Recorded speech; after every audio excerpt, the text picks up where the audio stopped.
Damas y caballeros, he venido a hablarles del hombre del siglo XXI. Aunque, a decir verdad, no les voy a hablar exactamente del hombre del siglo XXI, ya que para el año 2000 el ser humano no habrá cambiado fundamentalmente. Los humanos somos una especie muy estable, una especie que no ha cambiado en 50.000 años y que muy probablemente no volverá a cambiar.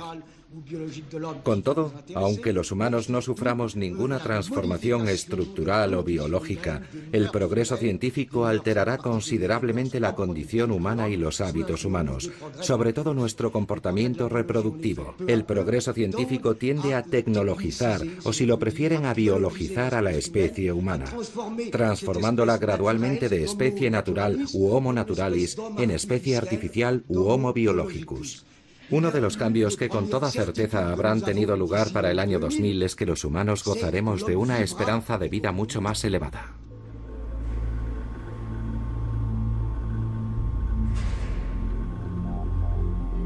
En 1958, el biólogo francés Jean Rostand predijo el advenimiento del hombre biónico, un ser dotado de propiedades mejoradas que podría ser reparado como una máquina y jamás envejecería.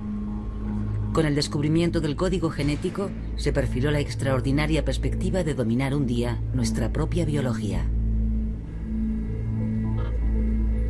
Los biólogos de hoy en día se están emancipando de las leyes de la evolución. Manipulan la materia viva, se insinúan en las células, intervienen en su programación interna y activan, inhiben, corrigen o modifican genes.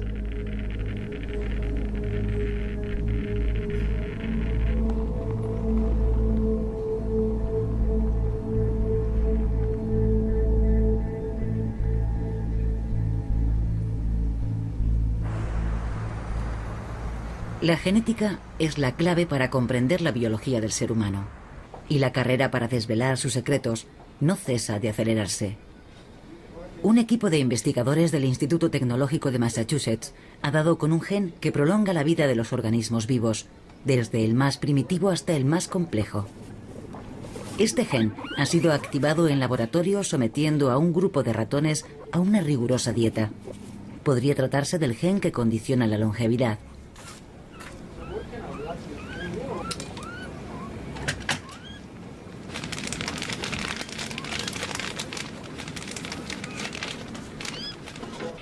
Aquí hay unos 2,5 gramos de pienso. Es aproximadamente lo que come cada ratón todos los días. Por lo general están muy hambrientos y, como se puede imaginar, han perdido peso. Están flacos, tienen poca glucosa en la sangre, poca insulina, pocos triglicéridos y poco colesterol, así que este régimen es muy beneficioso para su salud.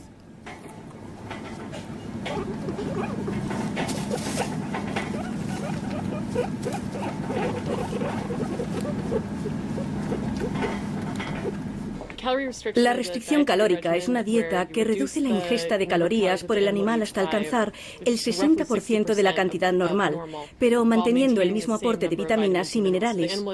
El animal no está malnutrido, solo ingiere menos calorías. Esto aumenta drásticamente su esperanza de vida y además lo hace más resistente a toda clase de enfermedades, incluyendo algunos tipos de cáncer, la diabetes o la obesidad, así como algunas enfermedades neurodegenerativas. Hace ya algún tiempo que hicimos este fascinante hallazgo. Creo que es, con diferencia, la forma más eficaz que tenemos de alargar la vida de un ratón o una rata. Pero lo que nos faltó todos estos años era comprender cómo funcionaba. ¿Cómo es posible que una dieta regule la edad y la esperanza de vida? La hipótesis según la cual el gen SIRT2 y otros relacionados podrían ser los responsables de que la dieta baja en calorías sea tan beneficiosa es una perspectiva muy emocionante.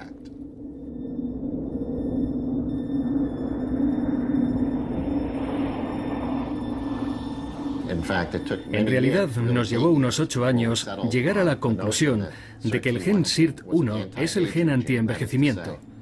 Es decir, que si aumentamos la actividad de este gen, las células viven más tiempo y si la disminuimos, viven menos.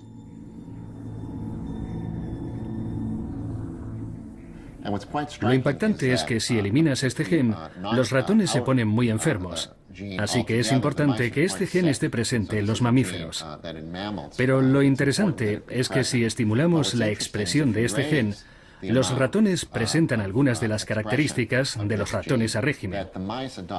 Así pues, tal y como lo veo, esto consolida la hipótesis según la cual el gen SIRT2 y sobre todo el gen SIRT1 de los mamíferos son los causantes, al menos, de algunos de los efectos de la restricción calórica.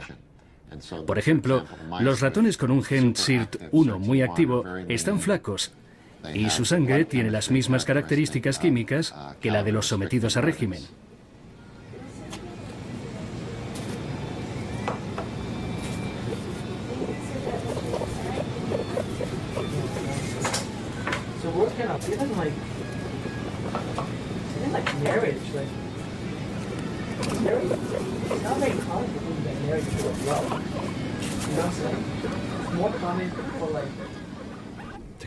Para seguir por ese camino, sería interesante desarrollar un menú de medicamentos para las sirtuinas.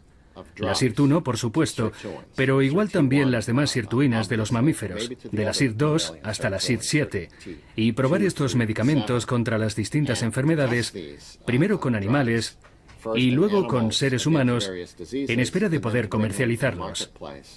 Así pues, creo que esta es la pista que hay que seguir en el campo del envejecimiento y de las enfermedades relacionadas con el envejecimiento. Tenemos que desarrollar lo que sabemos sobre los genes importantes y sus propiedades, como las sirtuinas, que nos permitirán desarrollar medicamentos para combatir las enfermedades ligadas al envejecimiento.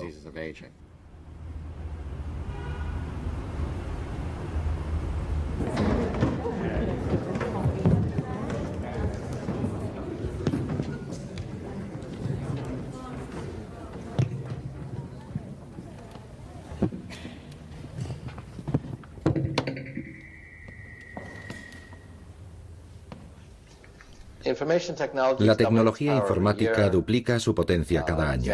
Les doy un ejemplo. Cuando yo estudiaba en el Instituto Tecnológico de Massachusetts, teníamos un ordenador que ocupaba un espacio mayor que esta sala de conferencias en la que se encuentran ustedes. Había costado 11 millones de dólares, lo compartíamos miles de alumnos y realmente era el ordenador más avanzado de todas las universidades de Estados Unidos. Pues bien, el ordenador que tienen hoy en su teléfono móvil es 1000 veces más potente. Y lo mismo ocurre con las tecnologías y las ciencias biológicas. Apenas estamos empezando a comprender la biología.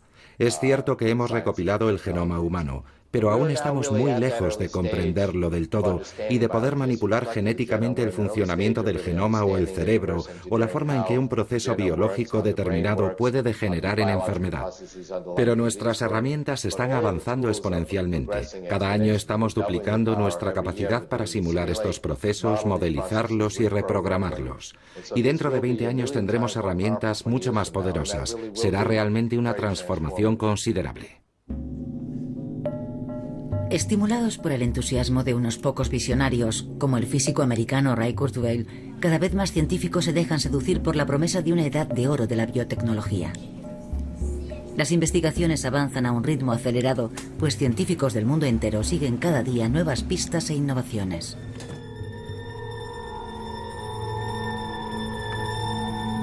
Estamos asistiendo al nacimiento de un campo revolucionario en la medicina regenerativa, que tal vez contribuya algún día a revertir el proceso de envejecimiento.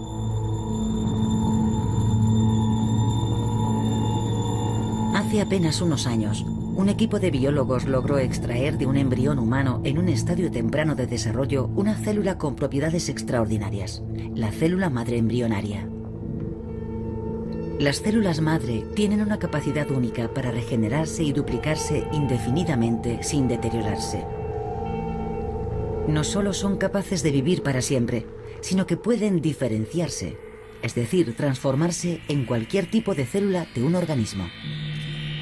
En función de la información que reciban, pueden convertirse en músculos, piel, sangre, huesos, células cerebrales o tejidos cardíacos. Constituyen una fuente ilimitada de células frescas que pueden ayudar a reparar o regenerar tejidos dañados o envejecidos. Otro laboratorio del Instituto Tecnológico de Massachusetts se dedica a diseñar tejido humano por ingeniería genética, desarrollando células madre en andamios sintéticos que se biodegradan en el organismo.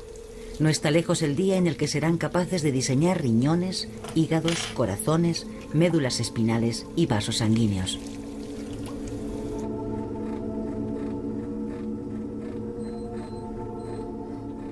Hay varias fases en el proceso de fabricación de un tejido o un órgano. La primera consiste en desarrollar las células, obtener el tipo de célula deseado. Se puede partir de células madre y convertirlas en el tipo de célula deseado o aislar el tipo de célula que necesitamos, ya sean cartilaginosas, óseas y así sucesivamente. Otro elemento importante son los materiales. ¿Cuál es el material apropiado para el tipo de célula que queremos obtener? ¿Cuál es la forma adecuada de manipularlo, de darle la forma deseada? Luego combinamos ambos elementos. Agregamos las células al andamio de plástico y las cultivamos en lo que llamamos un bioreactor.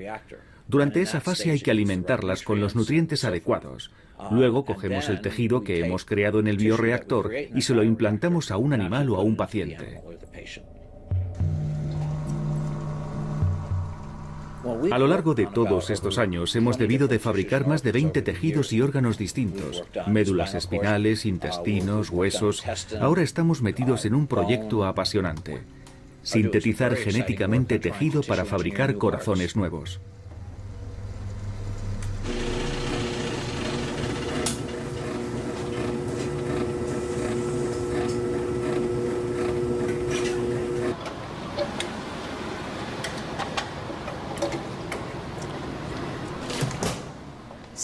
Estas son algunas muestras de andamios que hemos fabricado para diferenciar células madre, sobre todo para regenerar huesos. Estos andamios están diseñados para ser biodegradables, lo cual significa que a la larga se degradan y pueden ser absorbidos por el cuerpo. Lo más importante de todo es que la forma puede ser moldeada y adoptar cualquier aspecto que queramos darle. El mismo material puede adoptar, por ejemplo, la forma de una oreja, una nariz o una barbilla. Fabricar una porción de tejido se parece mucho a la construcción de una casa. Las células son como los ladrillos con los que hacemos el tejido, y los andamios proporcionan el soporte estructural, al menos en un principio. Una de las tecnologías de las que disponemos es la llamada microfabricación. Hemos logrado emplear la misma tecnología que se usa con los microchips para desarrollar estructuras en una escala microscópica. La unidad de medida es el micrón, y la hemos aplicado a la manipulación de biomateriales. Esto de aquí es un molde de silicona que imita la circulación de los vasos sanguíneos que tenemos usted y yo en el cuerpo. A partir de este molde, vamos a hacer otro molde con polímeros y biomateriales especiales que luego nos servirá para imitar los vasos sanguíneos que tenemos en el cuerpo. Tengo uno de esos polímeros aquí. Este polímero es muy flexible, igual que algunos de los tendones y ligamentos que tenemos en el cuerpo. Otro aspecto importante de estos biomateriales es que son biodegradables. Esto significa que podemos implantarle estos materiales a alguien en el cuerpo y con el paso del tiempo se degradarán y acabarán desapareciendo.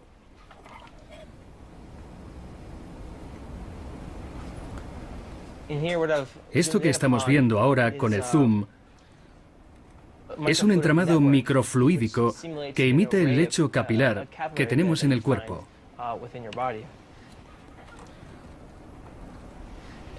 Si nos acercamos más, podemos ver unos canales que, al igual que los capilares, se extienden por todo el organismo para irrigar y alimentar las células. Lo que estamos viendo es un espécimen de músculo cardíaco, cuyo tejido hemos obtenido por ingeniería genética. Lo fabricamos combinando células de corazón de ratas recién nacidas con un material de andamiaje especial. Y esta estructura que estamos viendo ahora es lo que denominamos una estructura porosa en forma de acordeón, diseñada para simular las propiedades mecánicas y la estructura real del tejido del músculo cardíaco. Los poros son de unos 400 micrones de largo y unos 200 de ancho. Las células del corazón que tapizan toda la estructura porosa se contraen sincrónicamente.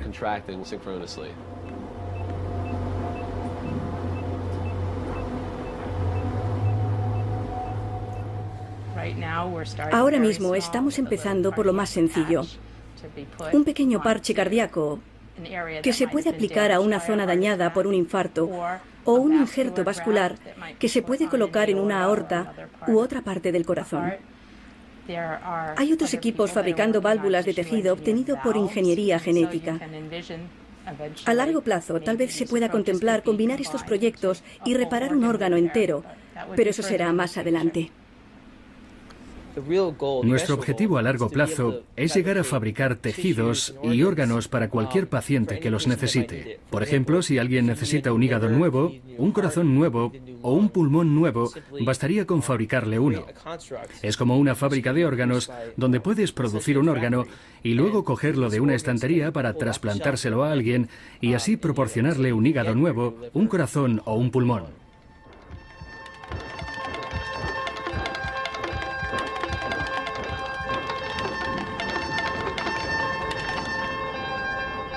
A medida que la ciencia va aprendiendo a explotar el potencial de las células madre, se va materializando el sueño demiúrgico de crear prótesis vivas para reemplazar órganos dañados y revertir el envejecimiento.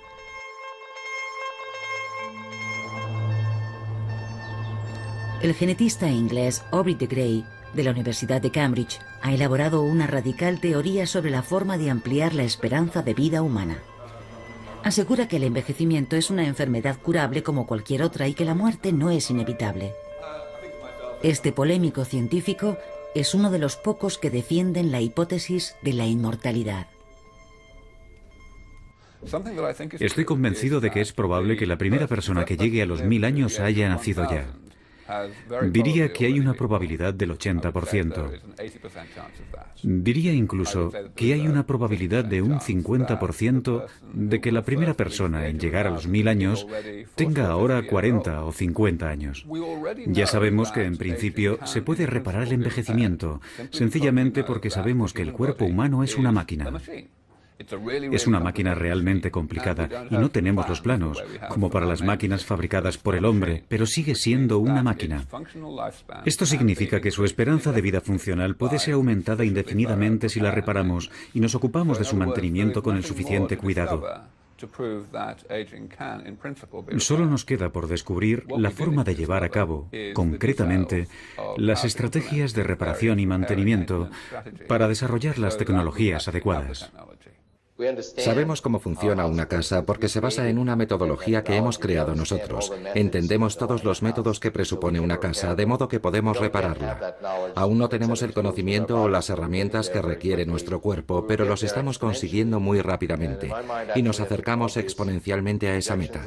Tal y como lo veo yo, los pronósticos de Aubrey, por mucho que algunos los consideren radicalmente optimistas, son un tanto modestos. Desde mi punto de vista, dentro de unos 15 años llegaremos a una dinámica en la que cada año podremos añadir un año a la esperanza de vida, no de los recién nacidos, sino a la nuestra propia. Naturalmente no es una garantía de inmortalidad, sino más bien una huida hacia adelante. Así que cuanto más avancemos en el tiempo, tanto irá aumentando el tiempo de vida que nos quede en vez de disminuir. Será una experiencia muy distinta.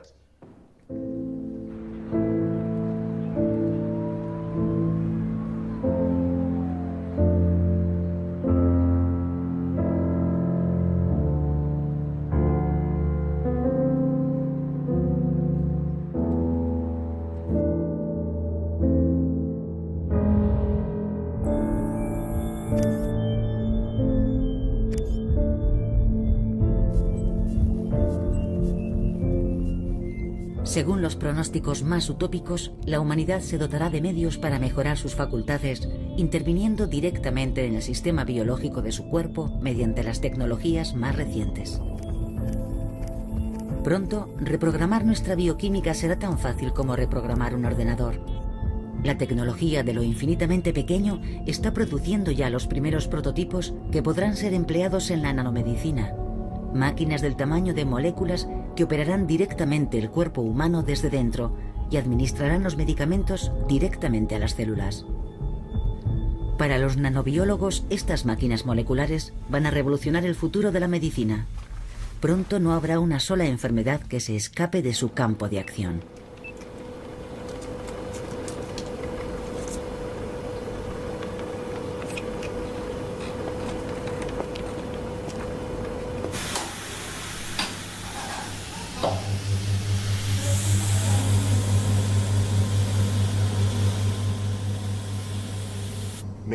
Desde que somos humanos hemos construido de todo a partir de lo sencillo. Siempre hemos construido lo complejo a partir de lo sencillo.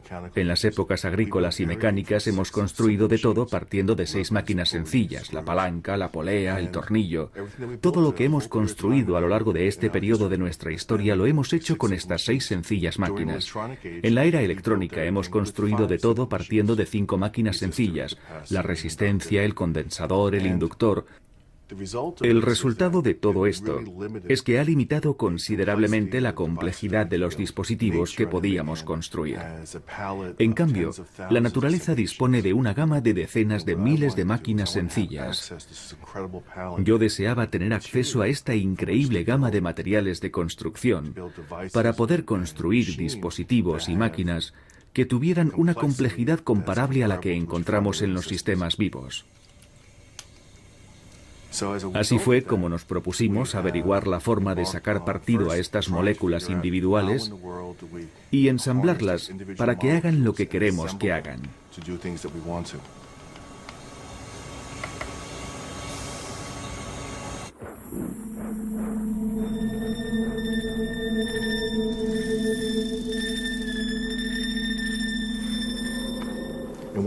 Lo que están viendo es uno de los primeros dispositivos que hemos fabricado.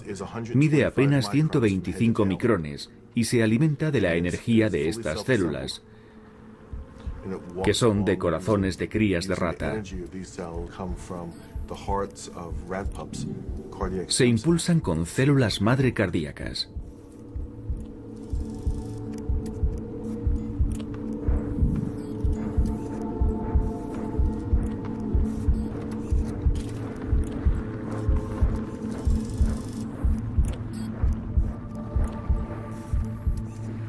Cuando logramos esto, nos planteamos otra pregunta. ¿Podemos coger esta maquinaria y convertirla en dispositivos, barras y palancas que podamos acabar insertando en el cuerpo?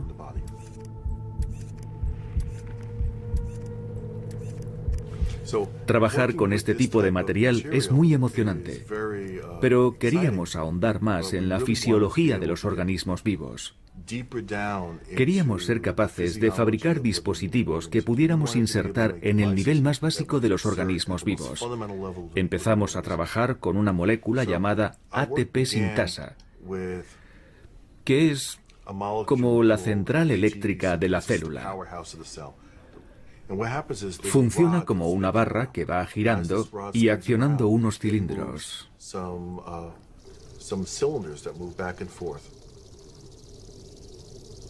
Y ese movimiento de rotación hace que las moléculas de ADP y fosfato generen ATP.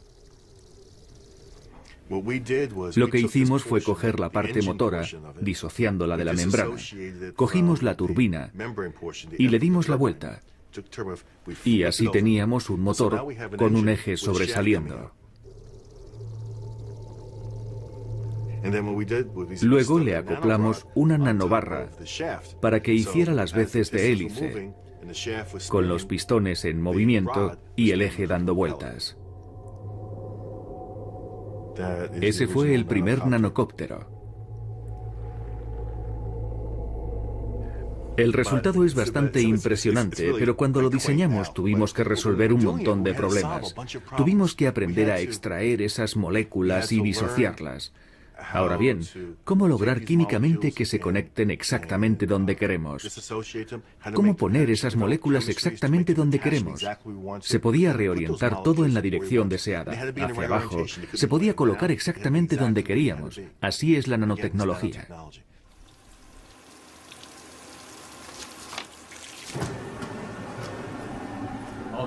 Vale, ¿cuánto? Bueno, algo entre 1 y 100. Entre 1 y 100, vale. Supongo que alcanzará los 100 microlitros. No, quería decir entre 1 y 100 miligramos. Vale. La concentración viene aquí, así que puedes hacer el cálculo. Vale, eso haré. Muy bien, gracias.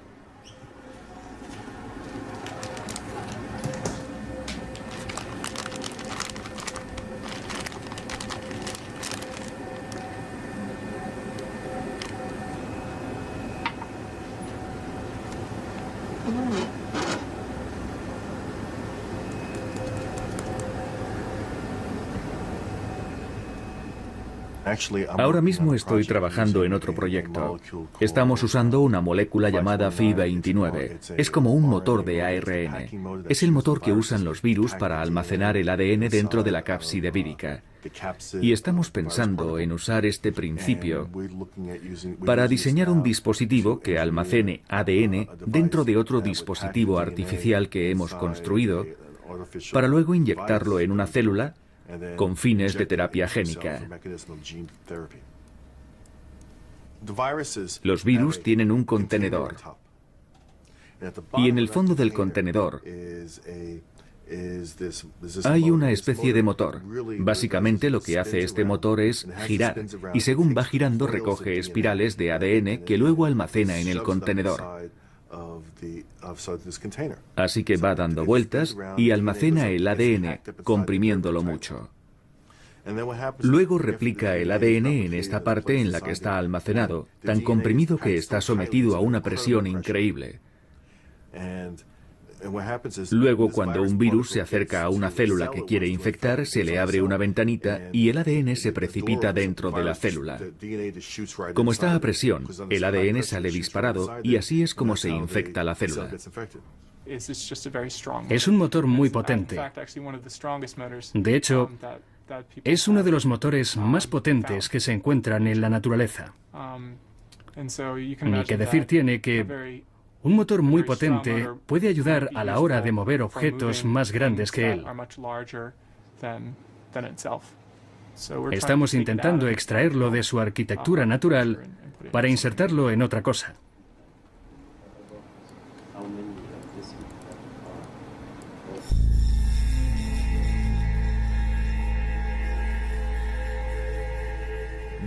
El hecho de trabajar con sistemas híbridos, sistemas que combinan elementos vivos y no vivos, nos da la oportunidad de diseñar dispositivos que se incorporen perfectamente a los sistemas vivos. Lo que estoy tratando de hacer es diseñar materiales y dispositivos que puedan colocarse dentro de una persona y formar parte de su ciclo vital, que se integren a su flujo energético, a su fisiología, y así pasen a formar parte de esa persona. En vez de ser una caja antiestética que le metemos a alguien, lo que intentamos es diseñar un componente que desempeñe una función y que una vez colocado dentro de un individuo no se pueda distinguir de su organismo, que la unión no tenga costuras y ambos parezcan confundirse.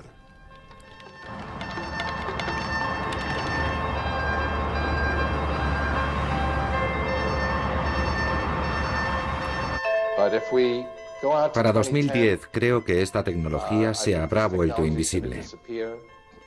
Estos aparatos, que ya son de este tamaño, se habrán vuelto tan pequeños que los llevaremos incorporados a la ropa. Nos dibujarán imágenes directamente en la retina y podremos crear entornos de realidad virtual con unas lentillas. Dentro de una década, sacaremos realmente partido a estas tecnologías biológicas. Contaremos con los medios necesarios para simular con todo lujo de detalles los procesos biológicos que engendran las distintas enfermedades que nos matan. Cada vez sabemos más del funcionamiento del cerebro y esto nos hace conocernos mejor y nos ayudará por un lado a desarrollar el proyecto de senescencia negligible ingenierizada y por otro a expandir nuestros horizontes creando máquinas verdaderamente inteligentes que sean como una extensión de nosotros mismos. Tal y como me lo imagino, Nos las meteremos literalmente en el cuerpo y en el cerebro, y literalmente expandiremos nuestras capacidades.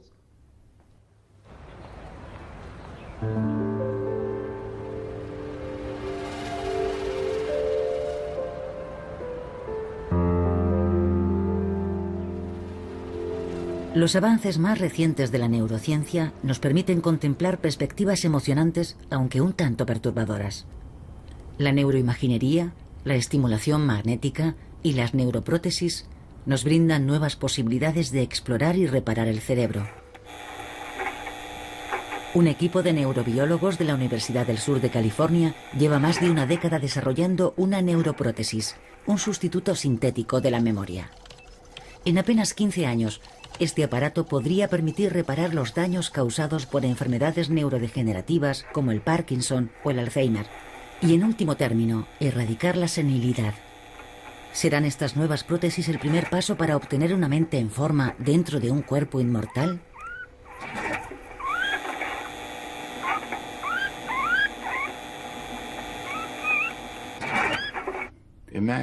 Imagínese que su objetivo fuese comprender la forma en que el cerebro engendra los recuerdos, ¿de acuerdo? Tenemos un montón de teorías sobre la forma en que el cerebro engendra los recuerdos y los evoca. Son teorías muy cognitivas, de muy altos vuelos, muy conceptuales. Ahora bien, ¿cómo podemos partir de esa comprensión conceptual del cerebro? No estoy diciendo que no esté bien, probablemente sea muy correcta, pero ¿cómo podemos partir de esa comprensión conceptual del cerebro y reducirla a un microchip?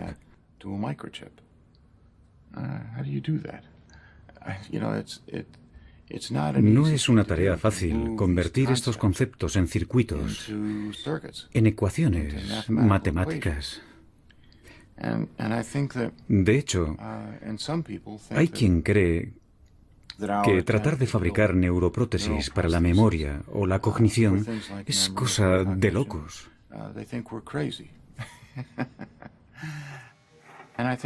Creo que el problema es que la gente sigue concibiendo la cognición, el lenguaje o la memoria en términos de conceptos. ¿Por qué no concebirlos en términos de procesamiento de señales? A eso se dedica, en última instancia, el cerebro. A eso se dedican las neuronas. Reciben señales eléctricas, las modifican y producen a su vez más señales.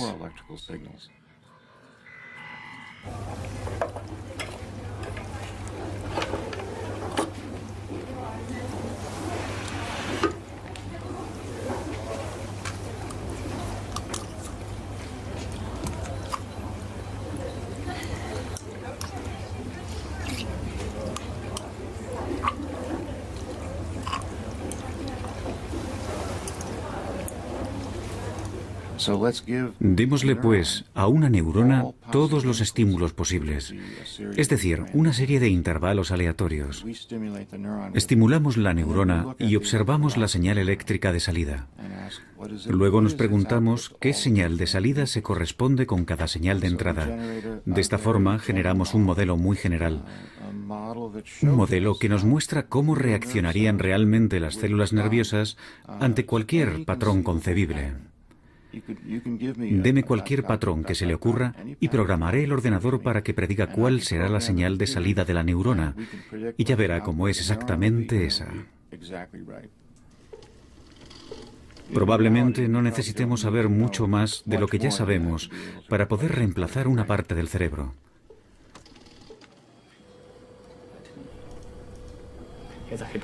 Esto es un corte de hipocampo, tiene 3 regiones. La señal parte de aquí y va hasta C3 y se propaga desde C3 hasta C1. De modo que si efectuamos un corte entre ambas regiones, como hemos hecho aquí,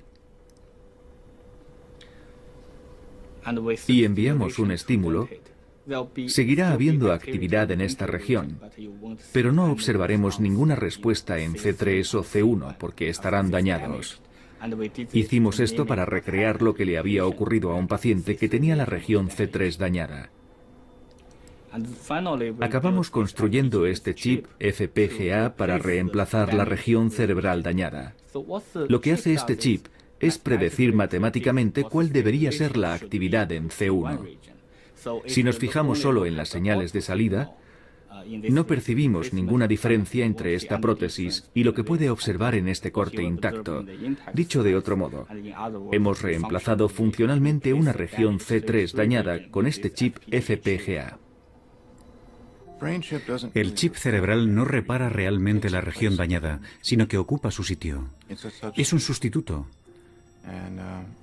En el fondo, eso es lo que estamos intentando hacer. Crear un sustituto. Ahora tenemos que conseguir no solo concebir el modelo matemático adecuado y el microchip adecuado, sino que además tenemos que lograr que el microchip se comunique con el cerebro. Y eso no es trabajo fácil. En el futuro, tal vez seamos capaces de reactivar recuerdos olvidados, insertando una neuroprótesis en el lugar adecuado. Pero, ¿y si alguien ha eliminado por completo ciertos recuerdos? ¿Seremos capaces de recrearlos? ¿Seremos capaces de recrear esa información? Eso no lo sé. Lo mismo ocurre con los recuerdos artificiales. En el futuro, ¿podremos, por ejemplo, transferir recuerdos de un individuo a otro? Ya se han hecho películas sobre el tema. ¿Será posible transferir directamente a otro cerebro los recuerdos de alguien a través de un sistema de circuitos integrados? O transferirlos de un cerebro a un circuito integrado y de allí a otro cerebro, y así recrear recuerdos artificiales? Es una pregunta realmente difícil de contestar.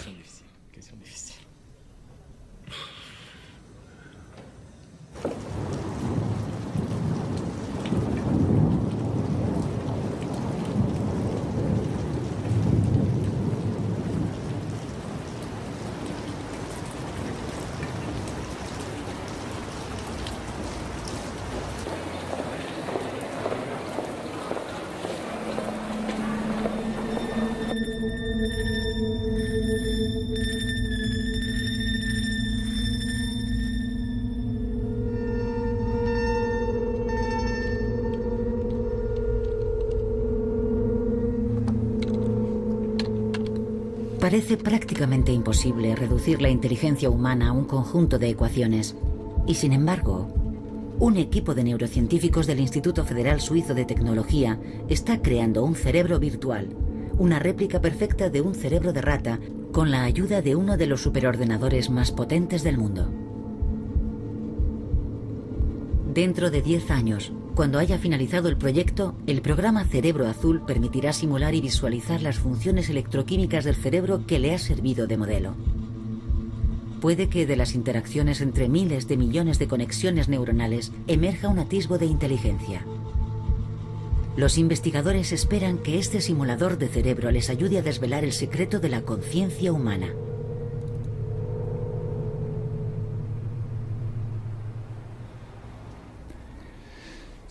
Como puede ver, estamos sobrevolando la columna neocortical que hemos construido.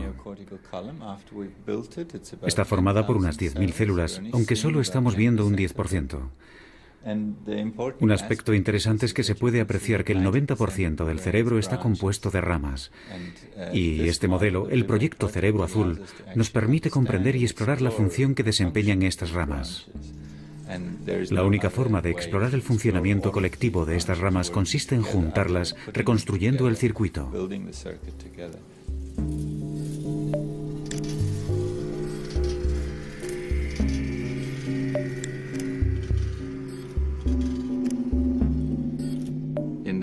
En último término, es este módulo, este procesador, lo que nos permitirá comprender la inteligencia humana. Aunque solo lo estemos estudiando al nivel de un mamífero inferior, como es un roedor, es el primer paso que nos permitirá comprender más adelante las propiedades que presenta este circuito en el caso de los seres humanos.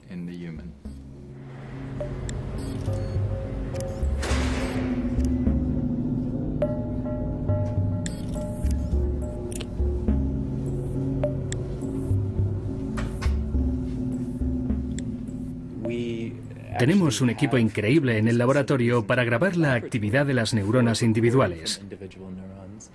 Inyectamos un colorante en las neuronas y usamos mediciones biológicas para reconstruir la estructura tridimensional de las neuronas, el comportamiento eléctrico de las neuronas. Disponemos de una serie de estímulos que aplicamos para determinar cómo responde una neurona a un estímulo determinado. Luego los combinamos para construir un modelo individual de una neurona. Y las disponemos de tal forma que ocupen el volumen de una columna neocortical para que se correspondan con las observaciones biológicas de la posición de estas neuronas en las distintas capas del córtex. Primero hacemos preparados in vitro. Esto quiere decir que cogemos cortes de cerebro que luego hay que preparar. Cogemos un cerebro, lo congelamos y luego cortamos una loncha.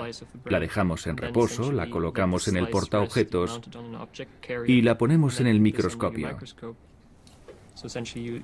Una vez hemos colocado el corte en el microscopio, montamos el electrodo con una pipeta de cristal. Una pipeta lo bastante fina como para poder penetrar en la membrana de la célula. De esta forma establecemos un contacto eléctrico con el interior de la célula.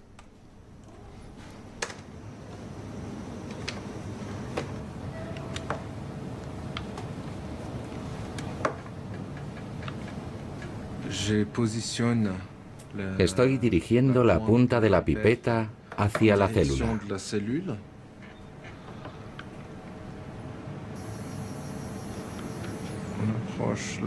Estoy acercando la pipeta a la célula.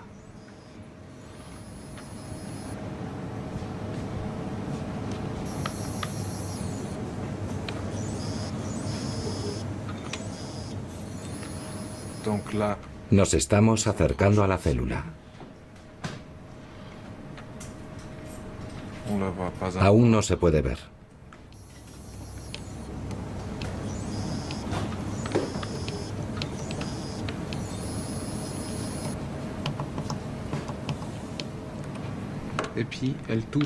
Ahora está tocando la superficie de la membrana. La pipeta está tocando la membrana. Ya podemos empezar a grabar la actividad celular. Esto nos proporciona una herramienta para simular experimentos que han sido llevados a cabo en el laboratorio y comparar directamente con la realidad los resultados del modelo. Esto nos permite hacer predicciones y alcanzar una comprensión más profunda, pues hay experimentos que no podemos realizar con cerebros reales. Dentro de 10 años, podemos imaginarnos a un investigador poniéndose unas gafas y entrando en el cerebro azul. Podría entrar en un laboratorio virtual, y en ese laboratorio virtual podría llevar a cabo toda clase de experimentos. Acoplaremos el cerebro, por ejemplo, a un ente virtual, un alter ego virtual dotado de un cerebro azul, controlado por un superordenador. No solo se podrá conectar a un alter ego virtual, sino también a un robot.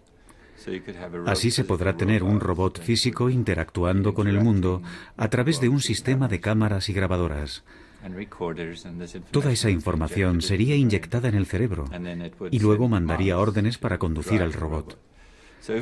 Si lo construimos mal, el robot no funcionará, se caerá al suelo, no será capaz de hacer nada coherente ni de comunicarse, será incapaz de comportarse de forma inteligente. Ahora bien, si lo construyéramos bien, deberíamos poder ver cómo aprende, como un bebé, cómo va adquiriendo conocimientos y empieza a moverse normalmente, a reaccionar ante los estímulos y a comunicarse. Si acabamos construyendo un cerebro humano, debería ser capaz de hablar, debería poder hablar un idioma. Deberíamos poder enseñarle un idioma. Igual podríamos enseñarle varios. Luego, a medida que le vayamos enseñando a hablar, podremos ver a dónde va el lenguaje, cómo se va incorporando. ¿Está repartido por todo el cerebro o está muy localizado? Podremos plantear cuestiones muy importantes sobre el proceso de formación del lenguaje. Podremos seguir paso a paso el proceso del lenguaje a medida que se va produciendo y comprender esa especie de grabadora que se pone en marcha en nuestra boca cuando hablamos. Cómo nos vienen las palabras, de dónde proceden y dónde está la mente, dónde empieza. Cuando digo que quiero hacer esto o aquello, ¿qué es lo que motiva mi frase? Así pues, con este tipo de tecnologías, seremos capaces de profundizar en los orígenes mismos del pensamiento.